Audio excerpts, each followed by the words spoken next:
Thanks so much to Gerry Auger and the Simply Cyber community for joining us today. Check out the daily cyber threat brief every weekday morning at 8 a.m. Eastern. And speaking of Gerry Auger, he is this year's keynote speaker of Wild West Hackin' Fest in Deadwood, South Dakota. Gerry will be there and so will we, so come on out and see us October 8th through the 11th this fall. And of course, don't forget to check out TechNado, your weekly source for the latest in cybersecurity news. There's a new episode out today and every Thursday on YouTube and wherever you get your podcasts. Welcome and thanks so much for joining us for today's All Things Cybersecurity podcast brought to you by ACI Learning. I'm Sophie Goodwin and I'll be one of your hosts for today's show. I'm super excited to get into it and I'm very excited for our guests today, but we'll get to that in just a moment because, of course, I'm not alone here. I've got my good friend and confidant, Mr. Daniel Lowrie here. I'm just kidding. I don't tell him anything. I know all the secrets. I don't tell him anything. Yeah. No, but here at work we are kind of partners in crime here at work. We do a lot of stuff together. We do a lot of work together, don't we? And we have for many years now. Many years. Many meaning Has like it been 3. like 2? Oh, yeah, 2 or 3. Almost right? 3 years. Almost yeah. 3. Wow. Time flies. I'm just starting. I remember when you were wee lass. Knew nothing about AWS, but we learned, didn't we? We in like my knowledge. I was the same age. But yes, so Daniel and I are excited to be back here in our chairs for this month's All Things Cyber. It's something that I look forward to. Seems like it's been a while since our last one, even though it's only been a few weeks. And of course, Daniel, I know our guest today is somebody that I've gotten a chance to know over the last several months and super cool guy, but you've known him even longer than I have. So I think I'll leave the introduction up to you. Oh, man, it is a special treat for us today because we do have a friend of mine in the studio with us today to answer your questions about cybersecurity. Anything to do with it, go for it. The worst he can do is say, I don't know. I don't know the answer to that. That's a good question. We should probably figure it out. And so no one has a problem with this. And is none other than one Mr. Gerald Auger. Gerry, welcome to the show, good sir. How's it going? Hey, what's up, Daniel? I like how my voice that you give me is the nerd from The Simpsons. Like, it's unmistakably the nerd from Simpsons. Can you do the voice from the nerd from The Simpsons? I guess what we say, like, obviously the Verizon data breach incident report did not account for the non-factor threat actors in the physical space, but, we'll allow that to pass. That's right. It's not every day someone burns 7 0 days to get into an organization, but they did. That's a joke. Exactly. No one's got 7 0 days just sitting on a... No, I think that's what Stuxnet was, though, honestly, not to be a complete 4, nerd. Right? What, 4 0 was days? It 4? All right. Yeah. We'll have to fact check that. Stuxnet note. I like how he's fact checking live whether or not I'm right about this. Now, so go ahead. Tell me I'm right. Let's hear it. Judges? Well, yeah, we'll see. Actually, Sophie, you spend years with Daniel day in and day out. You think he's right or wrong? Well, for my own survival, I'm going to have to say yes. For my own survival. Yeah, she's a smart girl. I confirmed that it is 4 0 days. Yeah. Okay. Was it 4? Yeah. What's up? I know a thing or two about cyber too. What up, dude? Oh, he's got the soundboard. I forgot. We got to. That's right. So, thanks for having me. I'm super pumped to be here, ready to answer anyone's questions that anyone has. And, definitely want to talk about whatever it is that Daniel and Sophie want. I really enjoy talking to you guys. I haven't had a chance since the airport at Deadwood to have a nice conversation with you guys. So this is going to be a lot of fun. I was a little sad, and I know that you are just a busy dude because anybody that knows you or me or anybody that we kind of are in the circle with, that we are super busy people. So I totally get that you couldn't make it, but man, I was a little sad that you couldn't make it to Hackspace Con because I enjoy hanging out with you and getting to talk in the real life land. But this will have to do until we meet again, good sir. Oh yeah, no, this is a great itch scratch. And I will say shout out to Hackspace Con. Of all the conferences that happen throughout the year, I do make it to Black Hat DEF CON pretty consistently. Deadwood is, my favorite conference. And Hackspace Con, a little bit of FOMO not being able to make it there this year. And it just didn't work for my schedule. And I don't know if it ever will work for my schedule, unfortunately, but Also, B-Sides Tampa, what great artwork that they had there. It was So a there's a lot really of good con. conferences. Yeah. Yeah. I was not mad at it at all. Yeah, like you said, I actually met the artist that did all the artwork, and he had a bunch of art there with him that they raffled off. So a lot of people walked away with some really cool original artwork that was Stranger Things themed, but also with technology and hacking. It was, Hmm. and the guy was a phenomenal artist. They just had some really cool art. I'll have to find out what his name was because I don't remember it off the top of my head. I talked to him for about 5 minutes and then kind of moved on down the road. But I'll try to find out who that was and give him a shout out because his art was really cool. Okay. Maybe I'll have to check that out next year. I was not present for B-Sides, but HackSpaceCon was a great time. And I'm trying to. Yeah, there's a little Yeah. snippet Look at that. of the work that was done by the good gentleman there. That is But pretty cool. it was super cool. And there was about 1,600 people there at that con. I Wow. think. Yeah. Okay. That's Yeah, not they bad. did. Size. That's not bad at Size. all. Yeah. It was not small. Tampa apparently has a thriving cyber community. Evidently, yeah. Yeah. Maybe I'll bring my mom out to that next year. Yeah, I See what kind of she snuck thinks. off to that one. Snuck off to B-Sides? Yeah, I didn't tell anybody I was going. I just went. Yeah, you mentioned it like the day before you left the office that week. I think you were like, yeah, I'm going to B-Sides this week. And I was like, are you? You're Okay. like, I'm happy for you. yeah, okay. That's a work Yeah. thing. I'm like, no, I This is just for want to fun. go. This is for fun. Gerry, do you get that? Do you get like, I just want to go to a con sometimes and not have to work? Oh my God, yeah. I mean, actually, you know, it's funny you say that. Like, I go to Black Hat DEF CON, like I said, and I inevitably work Black Hat, which is its own. It's busy. It's like from sun up to sundown, and like literally, I get up at 4 a.m. because it's Pacific Coast time to do the daily cyber threat brief at 5 a.m. local time, Right. and then it's like meetings and LobbyCon, and and there's dinner meetings and stuff like that, and. DEF CON, I don't have any meetings, and I actually do a Simply Cyber community meetup on Friday. So when it's funny you say that, Daniel, because it's basically like work, work, work, and then a con where I don't have to work, but they're butted together. So it's actually quite it's almost like a reward for busting my hump the first half of that week to be able to do the DEF CON experience. Although I still have to get up and do the live streams, or let me rephrase that. I have the opportunity and privilege to get up and still do those live streams. 5 That's a.m. right. does come early for showtime. It's nothing but a pleasure for you to wipe the bleariness from your eyes, hit the record, the go live button, and meet your fans head on. Yeah. As you were. Well, the community is very, very responsive. The community is wonderful. And when I have AV issues or whatever, everybody's super chill about it. One of the cool things about Vegas is that it's at that time of year, it's dark when the show starts. And by the time the show ends, the sun's fully risen. So you actually, and I position it with the window behind me, so you can actually kind of watch the show, like wake up together. That's kind of kind cool. of fun. That's Yeah. it's a nice touch. So Gerry, I would kind of like to start these shows off with kind of getting into, a lot about why we do all things cyber is so that people can get their questions answered so that they can learn something or skill up on something that they're having difficulty with, getting that answer to. And a lot of that comes from, we're all trying to learn new things all the time. So I always like to try to see what our guests are trying to learn. Where are you skilling up? Where's Gerry Auger taking his skill set to the next level as of right now? Oh, that's an awesome question, Daniel. So twofold. One, like I love everything cybersecurity, frankly. Like the perfect show title for the show right here, All Things Cybersecurity. Like that's what I love. And so even though I don't do, say, deep digital forensics incident response work, I do enjoy learning and doing those type of practical hands-on skills, because I feel like if you do anything in cybersecurity, whether it's offensive, defensive, architecture, engineering, whatever, like it all helps you do any job within cybersecurity better because you can understand holistically the bigger picture of how all these things are going. So just yesterday, actually, I skilled up, as you put it.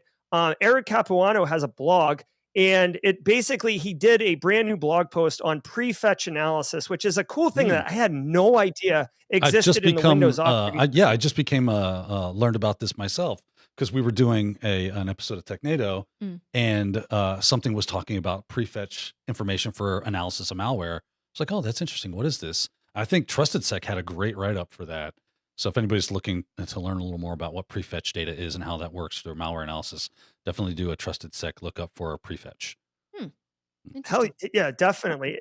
And that's another thing that I want to point out. Like, I've been in the industry for, 20 years. Daniel, you've been around for a long time. Like I have multiple degrees in cyber and I never heard of this thing. And, like to own up and be like, hey, like this is super cool. It's something that all the digital forensic people have been using, but I guess they've been hiding it or whatever. But like, I learn something new every day. And honestly, that's why I love working in cybersecurity, because there's no end to the buffet. Like as long as you're hungry, it's like Marshawn Lynch, right? Just keep the running back out there.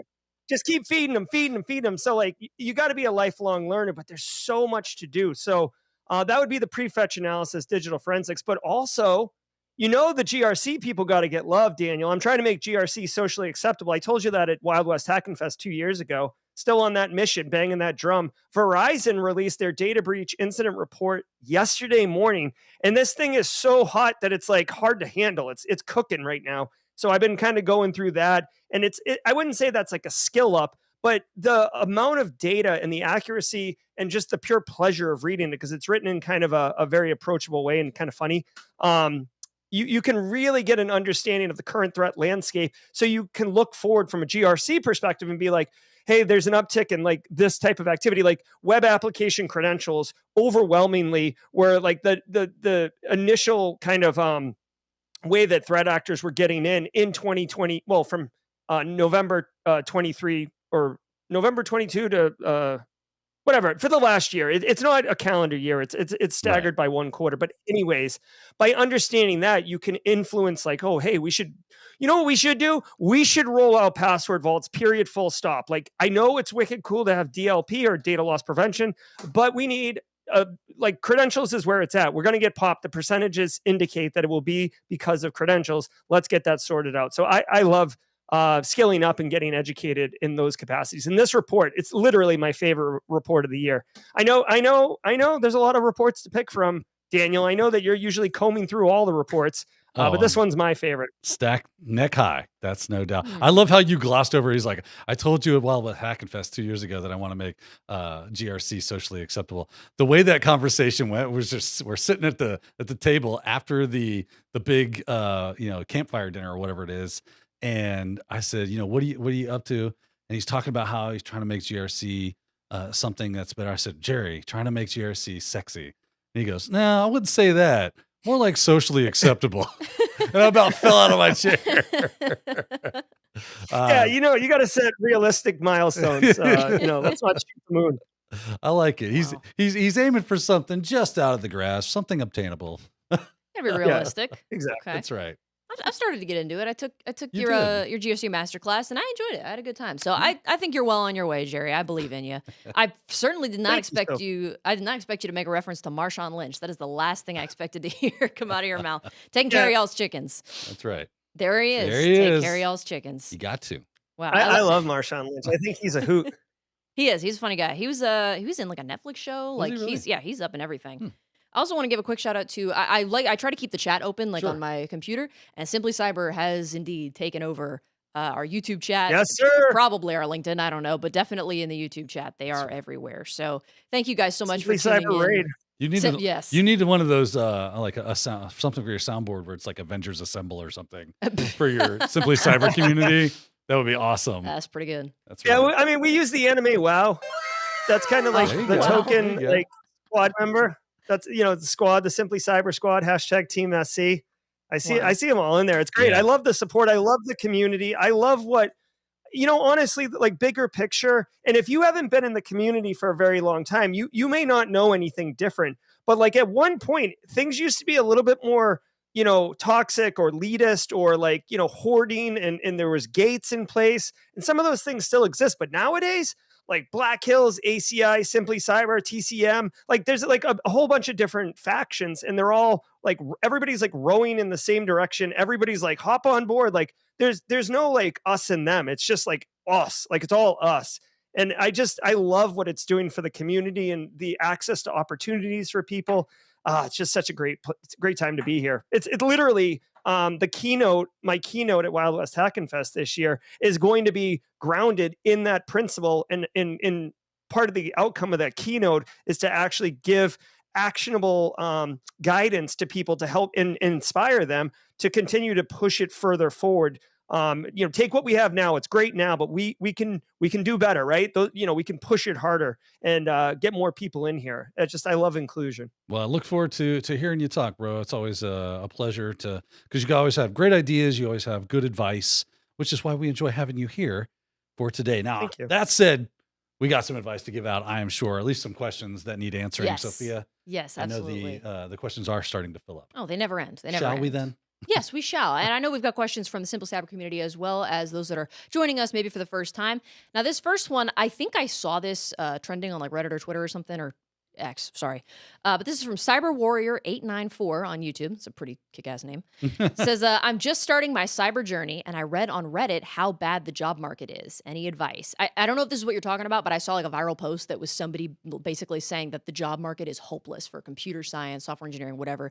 It's hopeless. Doesn't matter if you think you found your passion, your degree is worthless. Just very doom and gloom. Fun. So I don't know if that's what you're referring The to. nihilist of the yeah. group really Yeah. showing up. Huh? So I wonder, what do y'all think? Is that, from your chair, from your position, is that true? Is the job market really that bad? This is a fun question. So there have been a lot of tech layoffs, right? And I think I was literally on, because I like to check job boards from time to time just to see what kind of get the temperature of the water, put my finger on the pulse of what's going on. And there were not a ton of, especially entry level work. Now, there was plenty of mid and senior stuff that was kind of going on there. You could find 1,000 this, 2,000s of that. So there is that work to be had. I think they're probably specifically talking about the entry level work, which can be much more difficult to find at this point. That doesn't mean everything's hopeless. It just means I think it just means we're in a slump right now. It's in a lull. And like most things, it's a pendulum swing that it's going to come back. And as soon as it's just the natural ebb and flow. We just happen to be maybe at a low spot right now. What do you think, Gerry?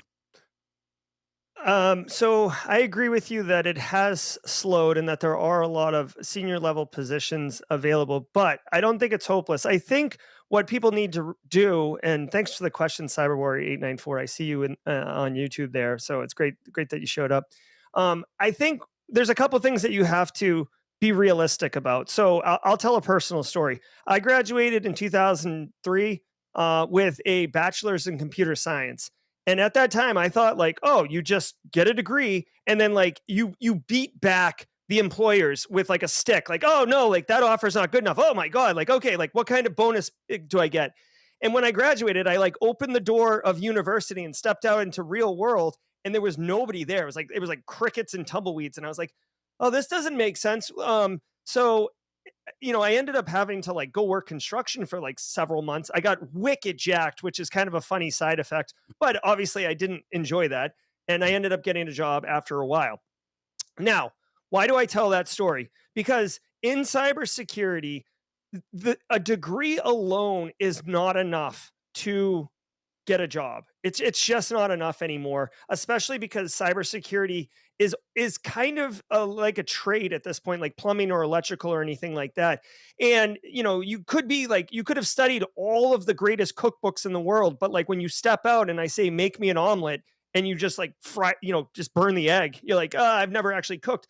That's what's happening in cybersecurity right now. People want people who can do the job. Now, this immediately introduces the catch-22 challenge of, okay, Gerry, I'll do that. How do I get the experience so I can get the job? Because I can't get experience without a job, right? Now, this is where you have to get creative and start doing practical skills, labs, these type of things. Now, that's also not enough, Cyber Warrior 894, okay? And again, I'm not trying to poo-poo on this, but as you're going through undergraduate or you're going through your journey, however it is, you need to connect with people who are practitioners or people who are in the industry, people who are showing up for the conferences, showing up for the CTFs, showing up for whatever. Even like people right now in chat, Tom Bishop, wading through logs, he's over at Black Hills. Funky Monk, right? I think Funky Monk's in Australia. Like, you've got to be part of the community. So you find out about chances and opportunities and stuff like that. It's called networking, right? You can graduate valedictorian, and if no one knows about you or that you can do the work, then you're going to have a tough time doing it. So stepping back and kind of highlighting the key points of this little thesis. One, the education's great, but practical skills reign supreme in the industry right now. And networking is how jobs go. Daniel said a lot of jobs aren't appearing in job postings. I'm going to tell you a fact. A lot of jobs never get to the job boards, because if I need to hire someone and I know that Devaney N or David Lamb on Simply Cyber's YouTube channel right now can do the work and they're looking, it saves me. I have an incentive to just go to them and say, hey, are you available? Are you interested? Because I don't have to take out a job post. I don't have to get HR to, go through all the hoops. I don't have to pay ZipRecruiter to list my listing. I don't have to review 500 applications. I don't have to interview anyone. Right. And again, for better or worse, it's time. I have real problems that I need solved today, because we're, constantly dealing with the threat of threat actors. And if you can come in tomorrow and help solve my problem, we agree on compensation and all that, that's what's going to happen. I literally just had someone 2 days ago call me and say, hey, I know you're not looking, but I have this post that's going to be coming soon. They're literally working their way to terminate somebody. And they said, we're going to want to fill someone in as soon as possible. We'd like to get that kind of going now. Do you know anyone? And I did. I actually connected 2 people. So it's all about networking. It's all about having the practical skills. And it's all about, just engaging and demonstrating that you have those practical skills. Thank you. Yeah, I love that. Just a little sign off. Good talk. It's so funny about. There's also, I love how you said there's really no magic bullet, right? A lot of people think that there's some sort of magic bullet. I get this cert, I get this degree, I do that, I do X, Y, or Z. And it's not normally, I'm not saying you can't find me some sort of edge case and then I can introduce you to 200,000 other people that did not work for, right? So there's a common path. And a lot of times what I'll tell people is get any job. Quit worrying about just it being in cyber. You will get there. Take any stinking job that is not even cyber related. It could just be technology, IT. Just do some sort of IT. This is why it's common for people to say, hey, try going onto a help desk. Try working at a workstation support. Do something like that. Because there's usually quite a few of those jobs kind of laying around. Nobody just wants to do them. Here's the thing is once you get one of those jobs, you are now behind the Iron Curtain. You now have access to people that do those jobs, and you can walk over to them at lunchtime and go, hey man, I'm really interested in what you do for a living. Can you tell me your journey? And just get them talking about themselves. And then it goes right to what Gerry was saying. What are you doing at this point? You are networking. You are building a human network of people that now are invested in you because you showed interest in them. And now you go, well, anytime I could be helpful, I would love get coffee, run cables, tell you, yes, the light is blinking. Anything I can do to be a part of the show, I want to be there. I want to be a part of it because I'm so passionate about this stuff. And guess what? As soon as a spot opens up, they're going to be like, well, let's just get so-and-so. They're super interested and they're cool people. We know them. You are a known entity. This is the hard thing about getting these jobs is, to Gerry's point, the reason we looking for people with experience is because I got to give you the keys to the kingdom of our security. I have a hard time just doing that to, oh, you've never done this before. Well, here you go. Good luck. Yeah. Right. No, people don't really want to do that. They're very hesitant to, but if they know you, they know who you are and you've built some trust in their bank, then they're going to be more apt. And that's why it's good to go to things like conferences and get your face and your name on their radar so they know who you are. You start becoming part of the community. This is why the Simply Cybers community does so well, is because it becomes this conglomerate of all these people with known skills and they're known entities. They know who they are. They know whether or not they'll be a culture fit. There's a lot of, what ifs that get answered for someone that's a hiring manager through those types of communities, because you got street cred. You got people like Gerry going, oh yeah, I know them. They'll be solid. That would be a good hire. Or they reach out to Gerry, like he said, and go, do you know anybody? Absolutely. I got a whole network of people that I would love to introduce you to. This is how jobs get done. And like you said, those jobs never, a lot of times they have to post internally for X amount of time so that anyone that's already working for those companies, imagine if you're one of those people that already works for said company. Now they have to hear you out and give you a shot at getting that job before they ever go externally. And trust me, like you said, Gerry, they don't want to go that route if they don't have to. It saves them a lot of headache to just hire from internally. So just, if you're new and you're trying to break in, get any stinking job that doesn't matter, and then kind of introduce yourself to the people that matter as far as that goes. And that's going to go a long way. Wow. Yeah, One question 100%. down. Yeah, and I know we went long on that question. We I did, just but want to follow up with one thing. This particular question is probably the most common question asked, which is why I wanted to go long on this. And just one other thing I want to point out, Wade OC in chat mentioned he just started his bachelor's degree. Like, remember two things. One, you never know who's watching, right? And I'm not saying you're supposed to like pretend to be somebody you're not. Like, you have to be you. But remember, you never know who's watching.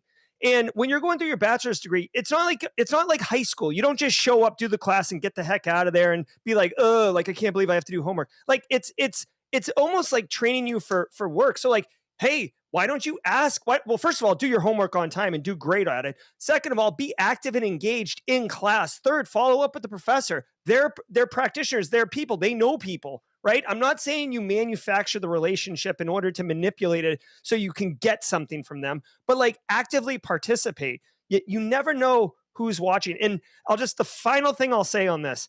Literally, I teach at a university. We didn't mention it, but I teach at a university as well.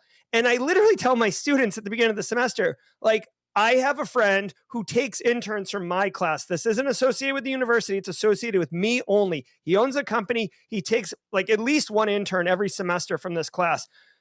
Just heads up if you want an internship. And inevitably, not all of them, but many of them just kind of goof off and gaff around and do whatever. Some of them do good work, but they just do the minimum. And there's always like one who like is an all-star. And then I always get asked at the end of the semester, like, hey, like, what's up with that internship? Can I get things? I'm like, yeah, sure, no problem. But like, I go talk to my friend who owns the company, and I'm like, this student right here is the one. Because I'm not going to tell my friend, like, I'm not going to refer somebody who isn't going to be a great fit. So you never know who's watching, even when they tell you they're watching. So just take that and move forward. Good luck to everybody. I mean, it is. It's a lot of work, guys. There's no easy button. Yeah, I think there's some that are getting a little bit down on themselves about it. And I don't know if we're able to show it, but the post that I saw that it sounded like maybe this person was referring to, I don't know if it's the same post, Is it but actually? it was from, on r/CS career questions talking about your degree is worthless. Only if you put out 1,000 applications per cycle where you even have a chance. Your chances of finding a job are so low that market's inhospitable. It's hopeless. You're wasting your time. So you could see how if you see something like that and you're just now getting into it, it might discourage you a little bit, but you can't always believe everything you read on social media. And I did read something else that said like even if, we see downturns like this in this job market, it's still a lot better than a lot of other job markets out there. So don't get too discouraged, I guess, is kind of what I took from that. Yeah, and that person could probably, you know how it is. We all kind of go through our highs and lows. Yeah. They could just been a low spot and been like, Yeah. I'm going to vent on the internet. Oh yeah, we've all And, done it. that's not a real depiction of maybe their actual life. And maybe they're just feeling down about it right now. Right. It is one of those things like, here's what I've learned being in cybersecurity. One of the best things you can learn, maybe two things: get comfortable being uncomfortable, and never, ever, ever give up. You never give up. How do you think these hackers get into these systems? You think they just open the door and say, come on in? Sometimes they meet a very mature security system, and it's not easy. Do they just go, oh, well, I guess they're going to pay us $30,000 for a pen test for nothing? We couldn't do it. Man, they had all the doors shut. No, heck no. Those hackers dig in and go, okay, so the easy way ain't good. That's fine. Let me crack my knuckles and get to work. You have to be tenacious.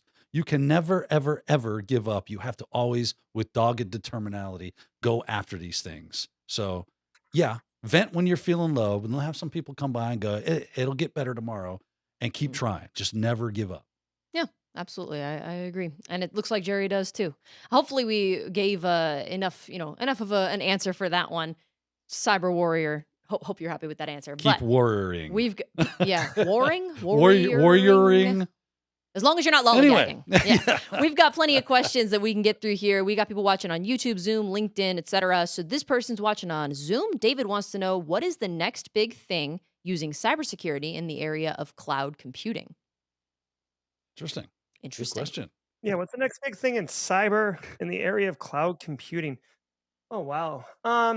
Well, it's not brand new. I mean, obviously AI is going to be all up in your business, but what I would say is, from a cybersecurity perspective, understanding cloud is, obviously super important as more and more businesses move up in it. But I would offer two things for you, David. One, I actually think it would be really valuable to understand and appreciate continuous integration, continuous development, CI/CD pipelines, which is how DevOps works. And it's basically how modern software shops work and deliver web application SaaS services. If you don't understand how the CI/CD pipeline works and how the developers are driving the SaaS product, then it becomes challenging in order to introduce security into those operations. Now, this is more for your traditional like big tech companies and stuff like that, but there's enough of them out there. Like there's, SaaS providers all over the place. So you're going to find opportunities in that. The other thing I would point out, as far as, cloud computing goes, is understanding access, right? So zero trust architecture is like the buzzword. It's been around for a few years, but when you're talking about cloud, it's difficult to make sure that you've configured it correctly in a secure way, because you can't, you might not have visibility over the different things. And when you get into a more complicated environment like Azure, which has lots and lots and lots of configurations, and frankly, it gives you a lot of options to make it secure in a way that works for your business, you could end up leaving kind of the back door open or not properly securing something, giving over permissions on certain things, and not necessarily knowing it. So I think it's not really the next big thing per se, but I do think it's an area that warrants a lot more attention in order to reduce cyber risk for organizations who are adopting those technologies. Yeah, I definitely see the over permissioning, bad configurations, just and as people start to work more with orchestration software and Kubernetes and things. I had a friend of mine.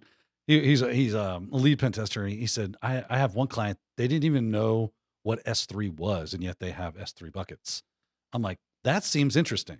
So as soon as hopefully we start to see organizational, administrators and as far as systems and everything go, they start to catch up with just knowing how to work with the technology more, until that gap gets completely, or not, it's never going to get completely bridged, but as it becomes smaller and smaller and smaller, that will definitely make sure that those are a little more secure than they have been. But for right now, it's kind of been the Wild West, just because everybody's trying to slap everything together. And like Gerry said, there's so many options. It can be easy to go, oh, what do you mean that was bad? What do you mean that was the wrong thing to do? I didn't even know that worked that way. That's crazy. So hopefully we'll start to see a little more as far as like skilling up goes when it comes to education platforms such as ourselves. Yeah. Well, and just one more thing. Again, I love the follow-ups. I have so much that I want to share. It just I'm like going to explode if I can't do it. Yeah, I'm sorry. I mean, I am sorry, but I'm not sorry at the same time. So check this out. An area of interest that I think is quite interesting is so Bo Bullock over at Black Hills, who was on this show not that long ago, was actually talking about Graph Runner, and it's this tool that can offensively attack the Graph API, which is how Azure allows automation and orchestration and stuff like that. I recently had a conversation with a very successful offensive security professional. He's known on Twitch as Al Has Read, but he was telling me that there's a lot around. Or no, it wasn't him. It was Matt Kiley over at Huntress. And Matt was telling me that he's been spending a lot of time looking at how Graph works and how Graph can be abused and how Graph can be secured. So what this tells me, David, from Zoom, is that threat actors and offensive security professionals are targeting their eye on Graph API, which means as defenders, if they're looking at it, they're gonna figure out tooling and techniques to exploit it. So as a defender, A, we need to understand Graph API, and then B, understand how to secure it. So again, not a big thing, but I think you're going to see more and more attacks on Azure instances in the near 6 months, because the work that's coming out would indicate that that's where the focus is. Good point. I always love hearing from different people we have on the show, different perspectives, because y'all focus on, I mean, it's all cyber, but y'all always have different areas of expertise. So it's always interesting to hear. Well, we're on a roll, I think, with the questions from Zoom. So we'll stay in the Zoom chat, pull another question from Zoom. This one is specifically directed to Gerry. Gerry, if you were to start your career over tomorrow, where would you begin? Ooh, Truck masters. Huh? What's Truck Masters? Yeah. You have the number to that school? I'm going to need that. Oh, okay. So if I had to start my career, someone asked me on stream a couple months ago, I think it was actually Haircut Fish, but someone asked me on stream a couple months ago, like if there were no threat actors, like if we solved the problem and cybersecurity basically didn't exist, what would you do for a living? And I was just like, oh my God, like I can't even like, that's like thinking in the fifth dimension. Like I just can't even wrap my head around it. You would But run if a I were gonna karate start my dojo. Yeah, exactly. Or just, become like, get really good at capoeira and then like work on a beach or something. But so if I had to start my career over tomorrow, I mean, I'd still work in cybersecurity. I still love cybersecurity. Honestly, the way that so when I came up in the early 2000s, like all of this resources and YouTube and knowledge share and B-sides, like those things didn't exist. Like I don't want to say like back in my day, like I had to walk uphill both ways, but it was harder, frankly. So I mean, if I was going to start over, I definitely would focus on probably blue, honestly, the blue side of the house, simply because when you work on the blue side, you kind of work longer shifts and you can get random stuff. You might have to travel quite a bit. Younger in my career, I wasn't married, I didn't have kids, so I could afford those opportunities and experiences. So I'd probably work there and then, just do all the things that I've been saying. I would connect with people, I would do labs, get practical skills, demonstrate myself as a professional in the blue space who can help solve people's problems. So that's what I would do, honestly. I would start a lot sooner. Like I feel like everything that I've done has just been like almost like an exponential curve where I got more contributing, more engaged, more involved as I got further in my career. I was always like all about NIST, like my whole career. I love myself some NIST, but I never really shared it. I never really engaged and networked with anyone. So that's what I would do. Thanks for the question, Husam. Yeah, absolutely. I have a word from the production wing. Since y'all were talking about truck masters, and I had no idea what you were talking about. They're gonna pull up, I think, the site to show me. Ah, I see. Okay, Yeah, There get that you go. contact for it. There you go. Thank you. Yeah, go ahead. Hit the send. that's Full sale, that joker, man. huh. Yeet. Okay, well What that's do good they to say? know. Yeet that? Yeet that? Yeet. Yeah. Full send Yeah. is a. Yeet. I mean, yeet would be like to throw. There you go. No Yeet. way, you have a sound effect for that. He does. Yeah, it's like Yeah. the Lord Yeeteth and the Lord Yoinketh away. That is a. That's a That is funny one. definitely. I like that. Yeah, you can add that to your That's- repertoire. I definitely will. Well, now I have some context for truck masters. So thank you to our lovely That was production actually a team for line that. from Top Gun, the original Top The Gun. Lord Yeeteth and the Lord Yoinketh Yeah, away. exactly. It was anachronistically in Top Gun. Wow, that the was the so Truck fast. Masters line Oh, okay. is from Top Gun, See, where okay. they're getting in trouble for doing the flyby of the tower, Oh, and he's like, "You got the number to the Truck Masters?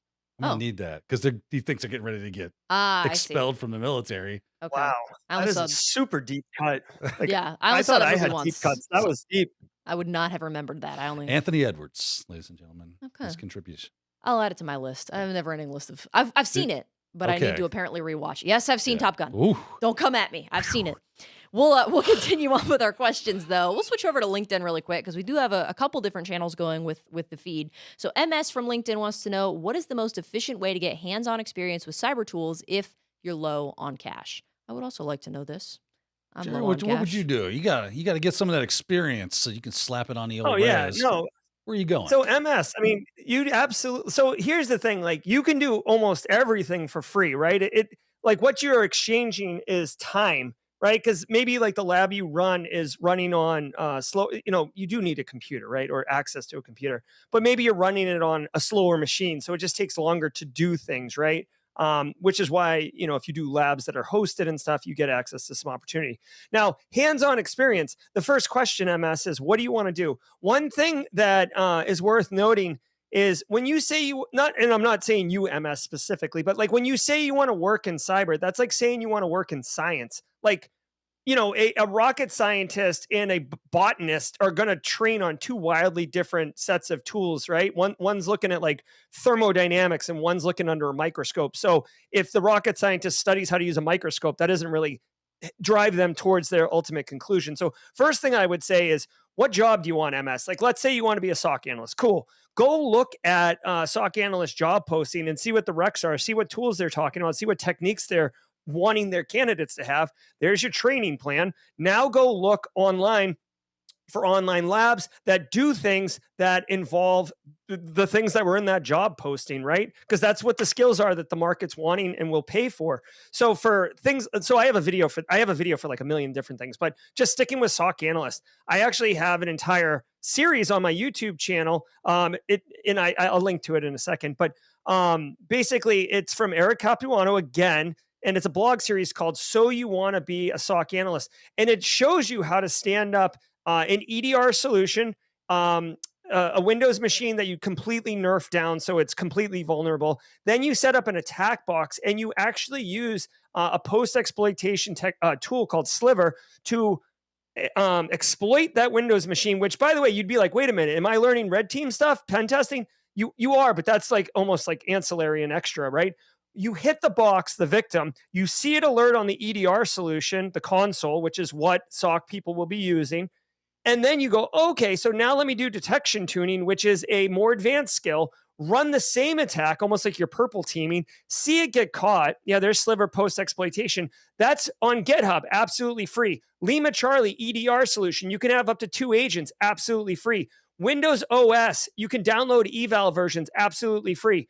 Kali Linux, absolutely free. So all of the mechanisms are there. It's just a matter of like building that lab, which is why I'm such a champion of like Eric makes these great videos, or these great blog posts, and I make videos of Eric's content. I just released one this morning, actually, on Prefetch analysis, which is something I'd never even heard of. I've been in this industry 20 years. And he's like, oh yeah, the digital forensics people use it all the time. So like you could learn Prefetch analysis and what's the greater context of that MS, right? And just to throw out a couple other things, right? Like GRC, since we're always trying to make GRC super cool, right? You could go in, start making, use Canva free version, which is like a digital arts graphics thing. You could start a YouTube channel for free or a LinkedIn account, right? You're on LinkedIn right now, right?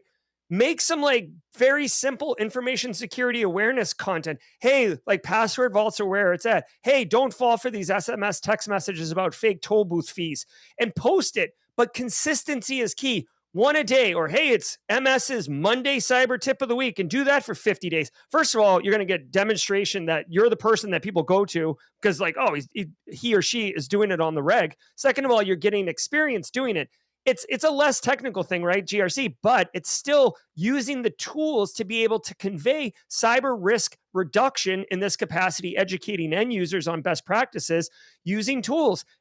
And once you do all that, you can capture it on a resume or use it in a conversation when you're talking to someone who's probably going to reach out to you because you're going to be posting it every Monday with MS's Monday tip of the week or whatever you want to do. So those are just 2 different factions. Obviously, you can pay if you're low on funds. I know certain things like ACI Learning is reasonably priced. Try Hack Me, Hack the Box. If you want to get practical hands-on skills, all reasonably priced. Reasonable is a subjective term, right? $20 might be, $20 might be a lot of money or it might be not a lot of money. But my point is there are some lower priced options, but there's a ton of free options. Again, my keynote speak at Deadwood this year is going to be about like I think I've renamed it a couple times now, but basically the essence is we live in the golden age of cyber education and knowledge share. Like let's continue instead of like, sliding backwards into the dark ages. Wow. Excellent. Couldn't have said it better myself. I Which is why I it's funny. didn't. I grew up with very little money myself, so all the things Gerry was saying, I was like, oh yeah, I know what's up with that. You just find free things and Mhm. you ask for Yeah. free things, and then there's, of course, what I like to do is if I see a tool that's in a job post, like let's say Nessus, right? Nessus is an industry standard tool. It does cost a bit of money though. What do? I don't have that money. Well, is there a free trial? I can at least get my hands on it, tinker with it, play with it, spin up a couple of virtual boxes, play around just like Gerry was talking about, and then kill those virtual boxes, rebuild them, and go through another trial, right? And just keep messing with it. The more I mess with it, the more I can say, oh, well, I've put my hands on it. I know what this does, even if I never had the opportunity to purchase it and go full bore. That said, there are also training options. So right now, I'm taking the 0 Point Security Certified Red Team course, or the Red Team Operator course. That's what it is. And in that course, you can get access to their labs. Their labs have Cobalt Strike. Cobalt Strike's like $4,000, right? I ain't got $4,000, but because I paid for getting access to that course, I got access to the labs, which have Cobalt Strike in it. I now get to put my hands on Cobalt Strike. So while, yeah, that still costs you a bit of money, it could be worth the investment into yourself to save up those pennies, sell everything that's not bolted to the floor, and get that money so you could access the tools that you would want to learn on that are industry that would cost you an arm and a leg that you would not have access to any other way, and intermediately have that experience. So that's another great way to go around it. Yeah, great point. Time has actually been flying today. We are believe it or not, we are almost at our rapid fire segment. We just started. What are you talking about? I know. Look, 6 hour all things, everybody. I hope you brought your jammies. No, I'm not the person to ask. I'm just the messenger. But before we get into our rapid fire, we've got one more question that we want to make sure we've got time to pontificate on a little bit. Gerry, this is a very special question for you. Comes from somebody named Kathy in the control room. So I don't know, maybe you know her, but Kathy wants to know, Gerry, how does it feel that there is another Gerald Auger out there with better hair? Oh my God. Okay, there he is. Native American actor out of Vancouver. I know all too well because I've been on a low-key mission to usurp him as the number one result on Google for Gerald Auger. So yeah, no, he's crushing it. He's an actor, gotten many awards, Native American, straight crushing it. I'm working on it, Kathy. I just can't pull off the long, there isn't enough like Pantene Pro V for my hair. The man was sporting some jet black silk. I will not lie. Yeah. I mean, that's quite the coif he's got going on. Sounds like it's time to make a wig purchase. I don't know, just an idea. That's right. If you can't grow it, buy it. Yeah, absolutely. Well, that's going to do it for our questions as far as our just regular block for this webinar. But we do something here called Rapid Fire. It's relatively new. We've been doing it the last couple of months. Gerry, I know we kind of talked about it before the show, but just a reminder, we're going to get through as many of these remaining questions as we can. You will have, I believe, 1 minute, 30 seconds, 1 minute, probably. I'll manage myself. Yes. Okay. I'm sorry. I've been going long and I know it, but I've got this. I'm ready. I'm locked in. Okay. Is it 30 seconds? I think it's 30 seconds. I think it's 30 seconds. 30 seconds. Yeah. All right. So you'll have 30 seconds to answer each question. So without further ado, let's cut to that video to introduce us to our rapid fire segment.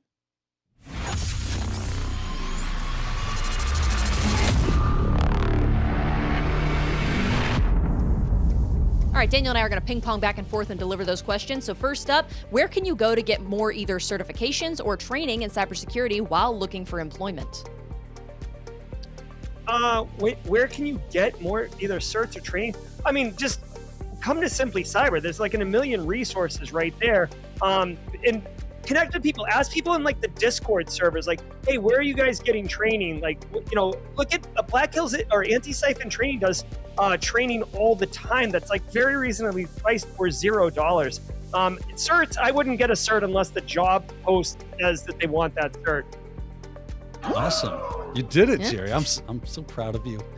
Next question. Carrie from YouTube asks, I'm still trying to get my foot in the door. There are not a lot of companies near me. Any advice on what I could do to get started?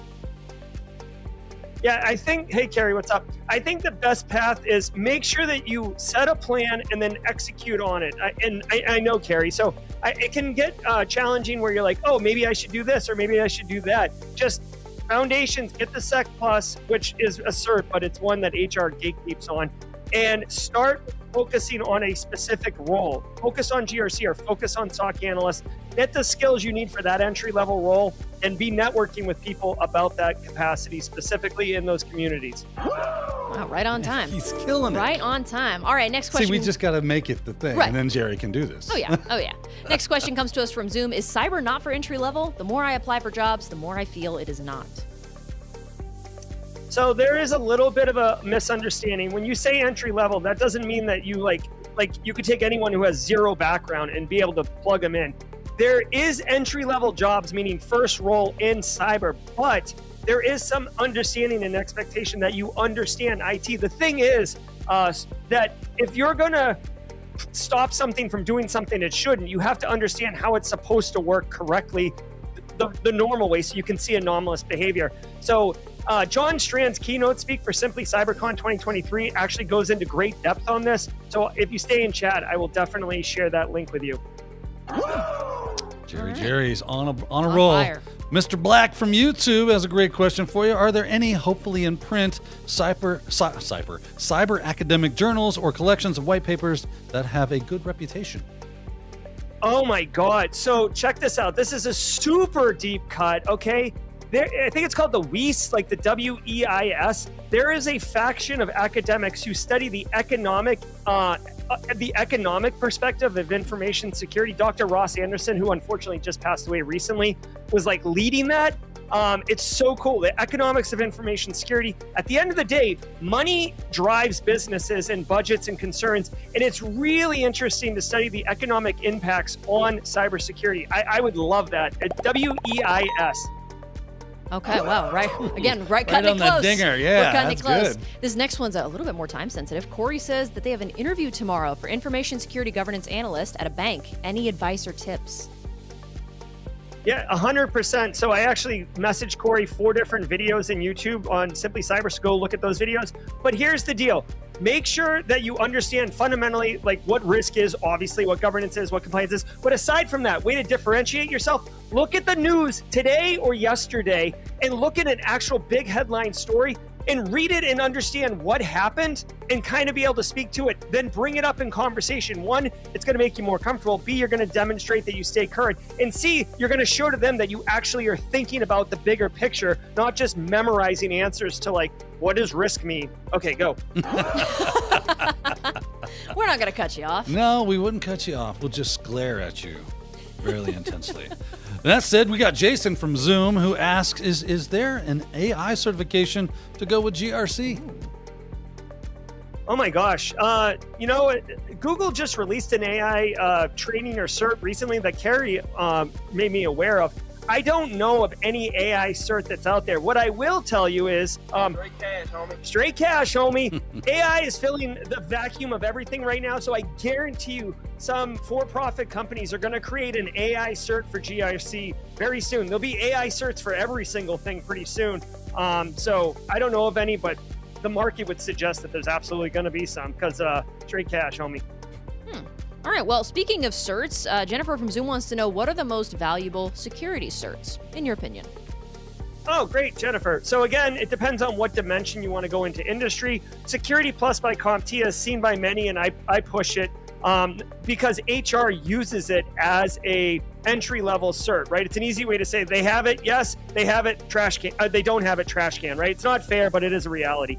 Also, I want to say that on the offensive security side, the PNPT from TCM Academy is, lauded by many people as like a really excellent, practical, hands-on skill. Like if cert, so good. Ran out of time. All right, I got one from Chris Mintz from MySpace. No way. Oh yeah, MySpace is not dead, ladies and gentlemen. They ask, who wins in an arm wrestling match, you or John Strand? That's definitely for you, Daniel, right? John Strand would rip my arm off. Like, what? You tell me, who would win? You or John Strand? So here's the thing about arm wrestling, kids. It's not necessarily who's stronger, it's who knows the technique. I do follow arm wrestling quite extensively, so I'm very Like as a interested. sport? Yeah. Actually? Oh yeah, Okay. it's a big sport. Yeah, and there are celebrity arm wrestlers out there. Wow. Yeah. So Devin Larratt, John Brzezinski, Okay. Dennis Saplenkoff. Yeah, I know these people. Yeah, I know who they are.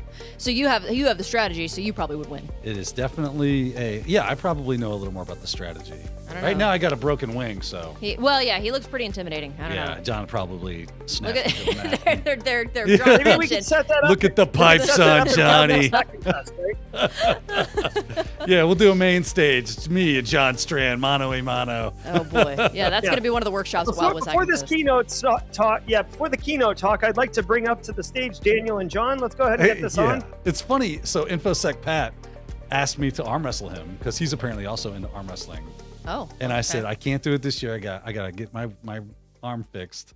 I said, but next year, Hackspace Con, we'll see if we can't make it happen. I'll So be back Daniel, up to strength.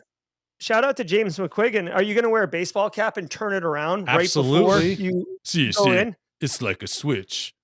I turn it on. It's a reference, Sophie, to a movie that, yeah. I'm not even gonna So ask. I actually worked for the company that made that truck. Really? Oh, Yeah, wow. Okay.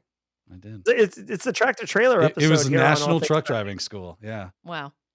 I'm not even going to ask. Not even going to ask. There's probably so many different layers to that I just could never hope to understand. So, well, if that wasn't obvious enough, that was the end of our rapid fire segment. I just figured that would be a good question to end it on. So thank you, mysterious Chris Mintz, for submitting that question. We do appreciate it. Really quick, I didn't realize it's National or World Password Day, apparently. Is it really? Intel invented a holiday like 10 years ago, and now it's a thing. So we were getting comments on our Technado episode today that it's Password Day. It's Password Day. It is a real thing. So happy Password Day. Yeah. Figured this would be the place to mention it. Hey, to celebrate, we should just post all our passwords in the chat and see who's got the best one. Yeah, absolutely. Don't do that. Thank you. That's a joke, kids.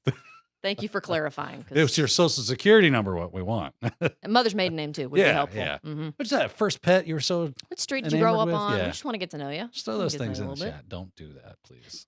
Well, Gerry, you did mention that you're going to be the keynote speaker this year at Wild West Hackin' Fest. I'm wondering, no pressure. Can you give us like a sneak peek or a little, how are you feeling about that? You looking forward to it? Yeah, I'm super pumped. I actually submitted my abstract and title a couple days ago or whatever. Locked it all in. Yeah, I'm excited. It's basically the golden age, or I think I called it the dawn of enlightenment. I went like really ham over the top, but like essentially we live in the golden age of InfoSec. And the talk is going to be split across 3 parts. One, I'm going to look back at why it was the dark ages and how it was when I was coming up. And then we're going to look at the current state, and I'm going to highlight the actual, different mechanisms that people in our community and the larger cybersecurity community are doing to illustrate it doesn't have to be, you don't have to do a daily cyber threat brief. You don't have to just have blog posts. I'm going to highlight very fundamentally distinct ways that I have seen it being done with high efficacy. And then I'm going to outline some opportunities for others and really call them to action to inspire the people, the 1,000 people in the audience to go forth and engage in a way that resonates best with you, which is why I'm trying to give, fundamentally distinct ways, because it's not the same way isn't right for every single person, but what I want people to do is, leave the conference feeling like, yes, I can do that. And I'm going to feel good about doing that because it fills my cups. And I want to be part of, this bigger thing. I don't want to slide back into the way it used to be. All right. Well, I appreciate you giving us a heads up, a little sneak peek. I'm looking forward to it. It'll be my second year at Wild West Hackin' Fest, and our favorite of all Hackin' Fests. I don't have a lot of the Wild West like kind. Yeah, I don't have a huge frame of reference, but I can say of the conferences I've been to so far, it's certainly one of them. I'm just kidding. It is my favorite so far. I really enjoyed it. I had a great time, and having Gerry as the keynote speaker, it's going to be twice the fun. So I'm looking forward to it. Now, I know we're coming up here on time. Real quick, Gerry, we mentioned you do the daily cyber threat brief every weekday morning, at 8 a.m. Any other socials or plugs you want to shout out? No, just like if you're here and it's the first time you're seeing me, I hope you enjoyed the stream. I hope you got value from it. Honestly, love helping people. If you go over to YouTube, there it is, simplycyber.io/streams will take you to the live page. Those daily cyber threat briefs that you see multiples of, each one's a different day. And, like I said, there's 500 people actively engaged every single morning. So if you're enjoying the banter and the engagement with people in chat right now, it's like that, except throttled to 11, like it's a Spinal Tap, right? So get in there, have fun, a lot of resources, but, just connect with me on YouTube or LinkedIn, and, it'll just be engaged, and like whatever you need, there's probably something that I've made or a part of someone in the community has made that can help you. It's just a matter of coming and engaging. Yeah. All right. Well, Daniel, final thoughts, parting words? Gerry Auger, ladies and gentlemen. All right. Well, that's going to do it then. I know we're coming up here on the top of the hour. So thank you guys so much for joining us for this webinar. Don't forget, new Technado out today. Go check that out. Also want to mention that our next All Things Cyber is going to be, I believe, June 6th with Jacob Swinsinski of Dark Wolf Solutions. So he's a Florida native, and we are super excited to have him on. But thank you for joining us today. Of course, Gerry, it's been great having you on. Thanks, Daniel, for your time. And thank you all for watching. We'll see you next month.